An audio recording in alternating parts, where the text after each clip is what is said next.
Varicose veins కి సరైన చికిత్స కోసం సంప్రదించండి ఎవిస్ హాస్పిటల్. నమస్తే రమగారు. నమస్తే జయ. రమగారు, భగవంతుని ఆరాధించటం ఒక్కొక్కరం ఒక్కొక్క పద్ధతిని ఫాలో అవుతాం. ముఖ్యంగా మీరు చెప్పేది ఏంటంటే, మన పెద్దలు, మన పూర్వీకులు, మన కుటుంబంలో ఉన్న మన పెద్దలు ఏది అవలంబించారో అదే పద్ధతిని ఫాలో అవ్వండి. ఎవరు చెప్పినా దాన్ని కాకుండా మన కుటుంబాన్ని ఫాలో అవ్వండి అని మీరు చెప్తారు. ఇవి కాకుండా సామూహికంగా చేసేవి కొన్ని ఉంటాయి. అది ఎవరు చెప్పినా చెప్పకపోయినా దాన్ని మనం ముందుకు తీసుకుపోతూ ఉంటాం. ఈ మధ్యకాలంలో మనం చూస్తున్నాం కొంతమంది చెప్పడం, పెద్దలు గురువులు చెప్పడం, రకరకాల దేవతల్ని కొంతమందిని పూజించటం వల్ల కొన్ని శక్తులు వస్తాయని, చాలా అంటే అపారంగా చాలా తక్కువ సమయంలోనే ఆ దేవతల అనుగ్రహానికి మనం లోనవుతామని, కాస్త కష్టతరమైన ఇలాంటి పూజలు చేయాలని, ఇలాంటివి మనం వింటూ ఉంటాం. నాకు ఒక అనుమానం వస్తుందండి, ఇవి అందరం చెయ్యొచ్చా? ఎవరైనా చేసుకునేవేనా ఇవన్నీ? ఎందుకంటే సామూహికంగా వింటూ ఉన్నాం. మనం ఎప్పుడు వినని కొన్ని దేవతల పేర్లు, దేవుళ్ళ పేర్లు కూడా వినేసి ఈ వ్రతం, ఈ పూజ, ఈ నోము అనేది మనం వింటూ ఉన్నాం. అది ఎంతవరకు కరెక్ట్ రమ్మగారు? ఇప్పుడు కూడా స్వధర్మ నిధనం శ్రేయ, పరధర్మము ఎప్పుడు భయావహంగానే ఉంటుంది. సాత్విక దేవతారాధన సమయాచారమే మన పద్ధతి. మనం మామూలుగా కూడా ఒక 50 ఏళ్ల క్రితం, ఒక 30 ఏళ్ల క్రితం మన ఇంట వంట లేదు. మన చిన్నప్పటి నుంచి మన ఇంట్లో దీపారాధన కూడా తెలియని వాళ్ళు చాలా మంది ఉంటారు. అవును. క్రమంగా ఏంటంటే మనకి ఏమైనా సమస్యలు, మనకే ఏదో ఆస్థ దేవుణ్ణి చూసేసుకోవాలి అని దేవాలయానికి వెళ్తే ఎవరో ఏదో పూజ చేసుకున్నారు, అది బాగుందని చేస్తారు. సత్యనారాయణ వ్రత కథలో అలాంటిదే చూస్తాను చూడు మనం. ఎక్కడో దారేపోతూ వాళ్ళు ఎవరో చేసుకుంటూ ఉంటే ఇది ఇంత మంచిది, ఇది ఇంత సింపుల్ అంటే చేసుకోవటం. ఒకళ్ళని చూసి ఒకళ్ళు నేర్చుకున్నారనే సత్యనారాయణ వ్రత కథ మనం ప్రతి పెళ్లిలోను, ప్రతి గృహప్రవేశంలోనూ వింటామా? అవునండి. ఈ కార్తీక మాసం అయితే ఎన్నిసార్లు ఎంతమంది ఇళ్లలోకి వెళ్తామో ప్రసాదం తెచ్చుకోవటానికి. ఇది పాయింట్.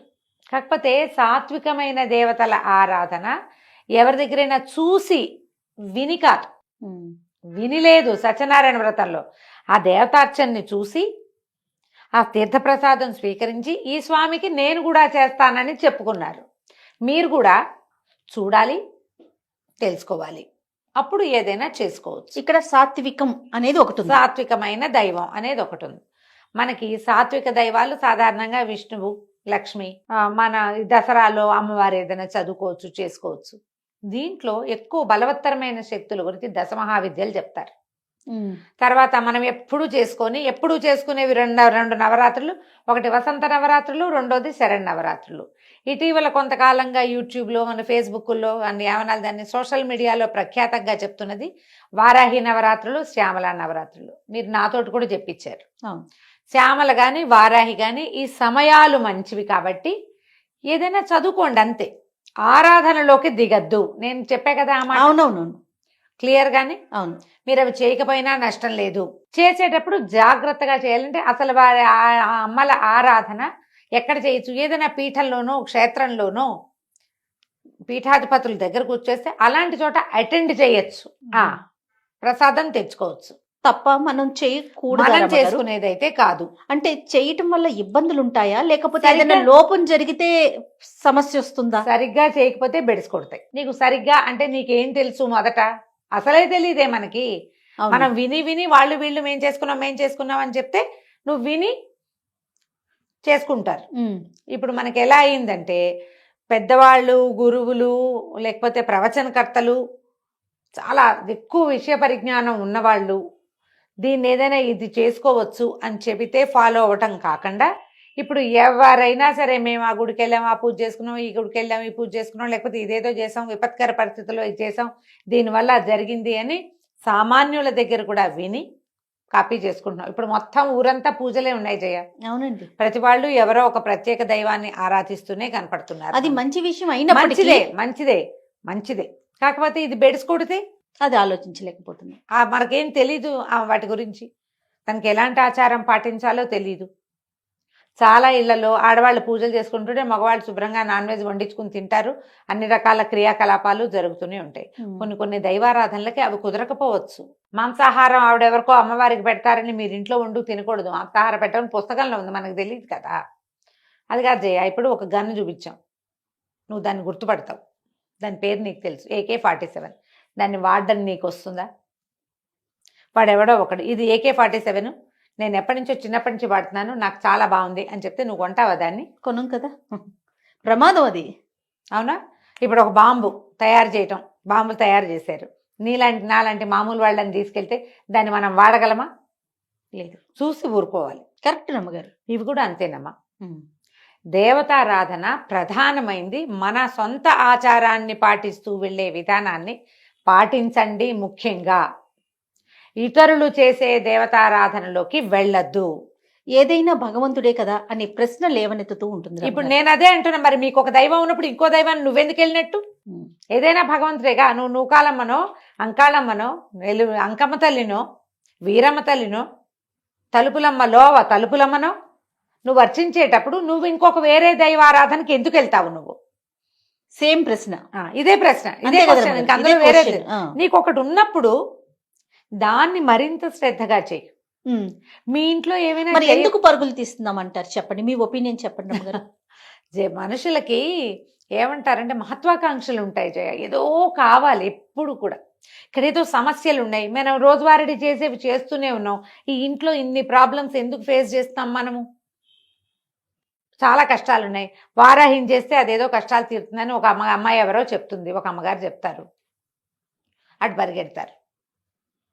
అక్కడెక్కడికో వెళ్ళండి జయ. ఇందులో దర్గాలను కూడా చెప్తారు జయ. అవునండి. ఇప్పుడు అలాగే కదా పరమతంలోకి వెళ్ళిపోతున్నారు మన వాళ్ళు.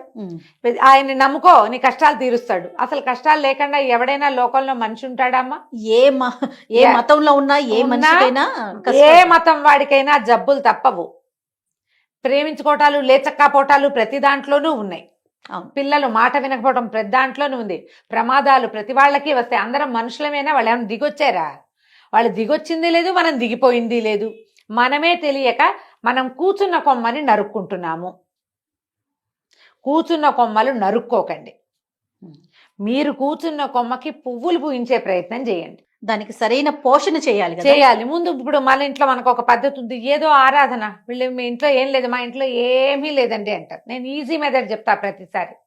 ఒక పురోహితుడిని పెట్టుకోండి, ఒక్క గురువుని పెట్టుకోండి. యూట్యూబ్లో ప్రవచనకర్తలు కానీ, కథలు చెప్పేవాళ్ళు నాతో సహా, కార్తీక పురాణం చెప్పేవాళ్ళు కానీ ఎవ్వరూ మీ గురువులు కారు.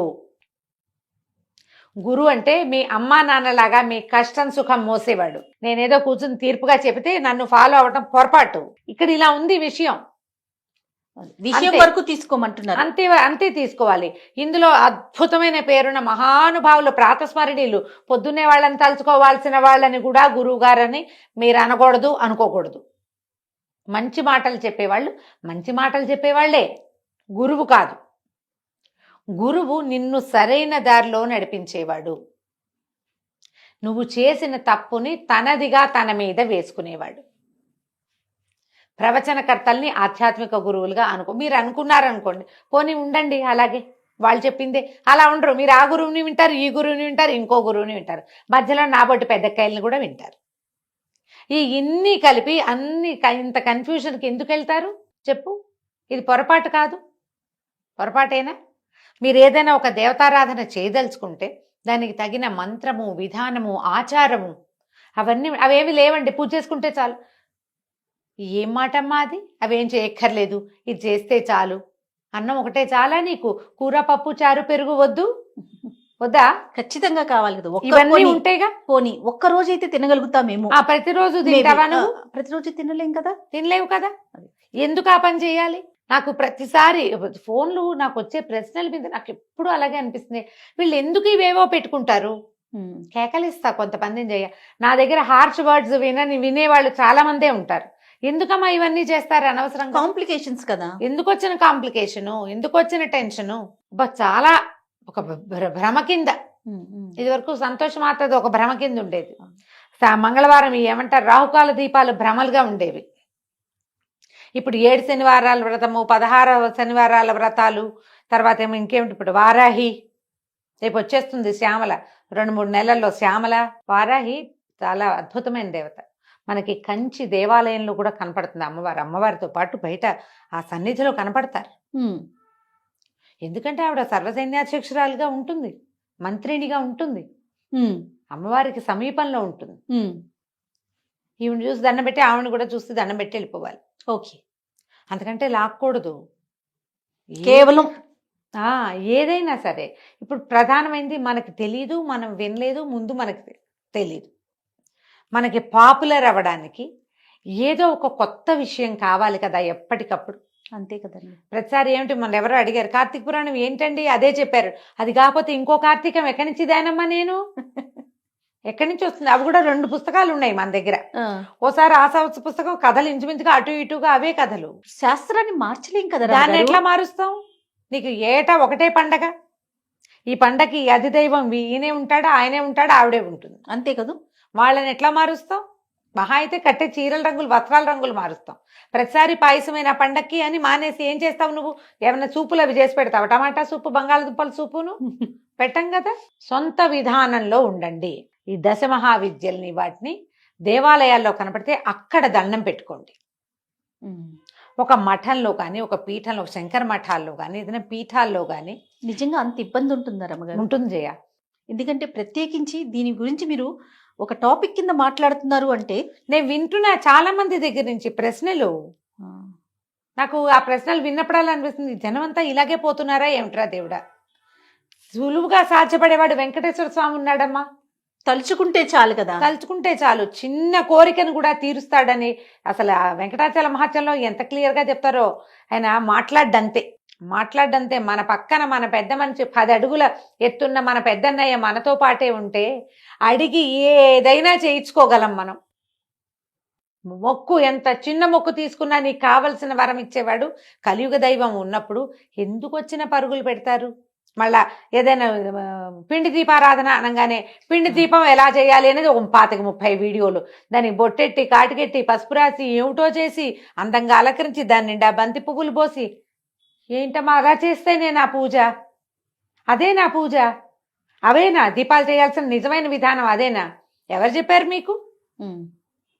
బ్యూటిఫికేషన్ చేస్తున్నారు మీరు. దీపావళికి వాకిట్లో దీపాలు పెట్టినట్టు కాదమ్మా. ఈ ఏర్పాట్ల బదులు మీరు వెంకటేశ్వర స్తోత్రం ఏదైనా నోటికి నేర్చుకుని చదువుకోండి, చేయండి. అదైనా ఓం నమో వెంకటేశాయ అనండి, తప్పులు లేకుండా. వెంకటేశా అనకంటే షా అనండి. సరిగ్గా ఒక్క నామం ఉచ్చరించండి. ఆ రోజున ఎవరితోటి పోట్లాడకండి. చేతొచ్చిన పిండి దీపం పెట్టుకోండి అమ్మా. పిండి దీపాలని ఫోటోలు తీసి యూట్యూబ్లో పెట్టక్కర్లా, ఫేస్బుక్లో పెట్టక్కర్లా, లోపల పెట్టుకోండి. కరెక్ట్ రమ్మగారు, లోపల పెట్టండి. అసలు విచిత్రంగా ఉంటుంది. పిండి దీపం ఎలా పెట్టాలి కానీ 30 వీడియోలు. దానికి నామం పెట్టాలి.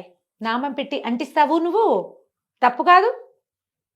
పిండి దీపానికి వెంకటేశ్వర నామం అయిపోతుందంటే రమ్మగారు, నాకు తెలిసింది కొంత, నేను ఎక్కడో చూసింది మరికొంత. ఇవి 2 కలిపి ఇంకొక 2 యాడ్ చేసి బ్యూటిఫికేషన్ యాడ్ చేస్తారు. ఇప్పుడు దీపం పెట్టి దానికి ఇట్లా నామం పెట్టి దాంట్లో నువ్వు ఒత్తేసి వెలిగిస్తే అది ఎట్లా చెప్పు. మొన్న ఒక గృహప్రవేశానికి బ్రహ్మగారు వచ్చారు. ఆయన అంటారు, అమ్మాయి కామాక్షి దీపం కాదమ్మా అందులో పెడతావు. వాళ్ళు ఏమైందంటే చెప్తాను నేను నా సంగతి. ఎవరో ఈ మ్యారేజెస్ కి వాటికి గిఫ్ట్స్ ఇస్తారు కదా, శంఖ చక్రాలున్న దీపపు కుందులు ఇచ్చారు. అవును రమ్మగారు, నా దగ్గరికి కూడా వచ్చినాయా? చేసిన పాపని చెప్తే పోతుంది. ఆ దీపాలు చాలా నచ్చినాయి నాకు. దీపం నెయ్యి పోసి వెలిగించాం. వెలిగిస్తే మా అక్కయ్య వెనకాల నుంచి అబ్బాయి ఎంతో బాగున్నాయి అని అనగానే ఆయన అన్నారు, ఏమిటమ్మా నామాలని వేడి ఇలా కాలిస్తే ఎట్లా, తప్పు కాదు.